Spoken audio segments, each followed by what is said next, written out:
Good afternoon. Welcome to another edition of your program, Political Gist. I am Bukola Latinwo. Like you all know, what I do on this program is to bring to you the interviews conducted with politicians, letting you know what politicians are saying concerning issues that relate to our society. Today, I bring to you the interview with the Managing Director of JK Pharmacy Limited, Mr. Jimi Agbaje. He is recognized for his commitment to the principles of good governance. He ran for the office of the Governor of Lagos State in the 2007 election on the platform of the Democratic People's Alliance, D.P.A. He is the Lagos coordinator of the Afenifere Renewal Group, ARG, and an active member of the State Nigeria Group, SNG. Jimi is a regular participant on current affairs programs in the print and electronic media. Listen to this interview with him and hear what he has to say on youth development, corruption, and other things. As far as youth development is concerned, well, when you say in terms of youth development, I think what you need basically is to have a situation where you're able to create an enabling environment for the youth. And the way you do this is one, to empower them in terms of education, to ensure that the basic things are given in terms of skill acquisition, in terms of education, in terms of health. They must be healthy to be able to develop, to be able to move around. They must feel secure. Those are the ways that you do empower the citizenry. And I think to the extent that governance is a continuum, we'll say that it's still work in progress.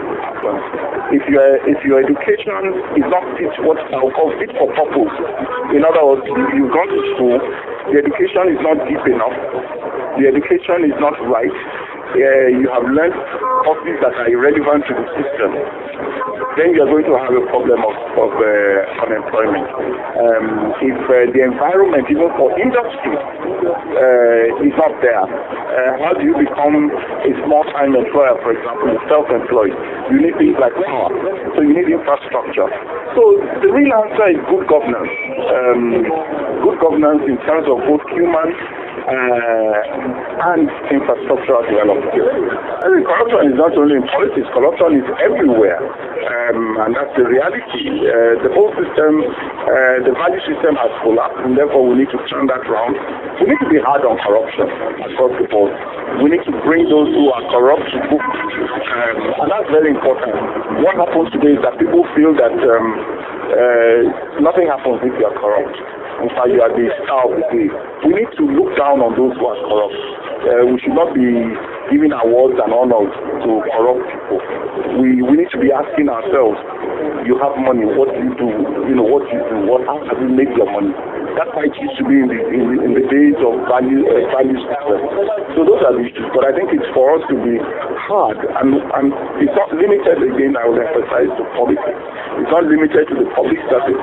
It's limited in everything we do. People are corrupt in getting into the university. They lie about their results. They get people to do exams for them. People even in the university who others do the exams for them, who lecturers collude with their students. There's so many ways. These are all corruption that we need to, stamp out. Well, there's always room for improvement. I want to believe that DSCC is overwhelmed because it is a serious matter. It cuts right across every strata in our society today. So definitely there's room for improvement. I believe that they're just overwhelmed with the enormity of the problem. The president,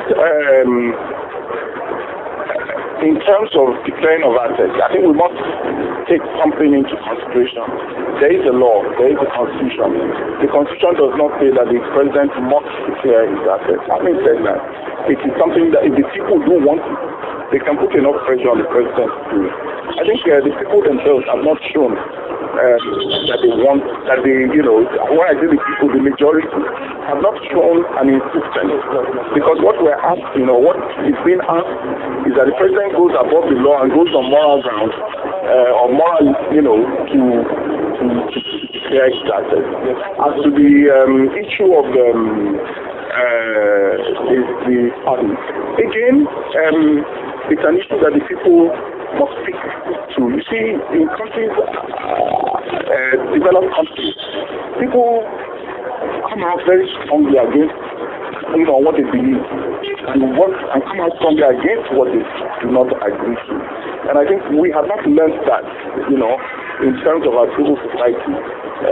Civil society must be very clear, not necessarily violent, not violent, but must be very clear, must be persistent in demanding what they want those that govern. It's not a threat, it's a reality. If I buy oil from Nigeria and I have my own oil, then why would I continue to buy your own oil? Because buying my own oil, I get more people employed in my country. It comes cheaper, it is mine. So it's not about a threat. It's a reality that we're going to face, that they are not going to be buying as much oil as they used to buy from. At this level of our development, the issue of gay rights is not something that is very much acceptable to the African culture. So to that extent, and we've got to learn to stand for something. So if we need to stand for the fact that we don't want gay rights, then it means you're ready to pay the price. So if you're not going to get aid, then why not stand for what you believe in and say, well, we will survive without the aid. Maybe it's time for us to be able to look inwards rather than be looking for aid. But it's clear that gay rights is not something that is acceptable at the level of our development. And I think they have to respect us for it. Wow! I hope you enjoyed the interview. You heard him say, in the developed country, people come out strongly against what they do not believe. So let us also come out strongly with what we believe. Till I come your way next time, I remain Bukola Latinwo. One love.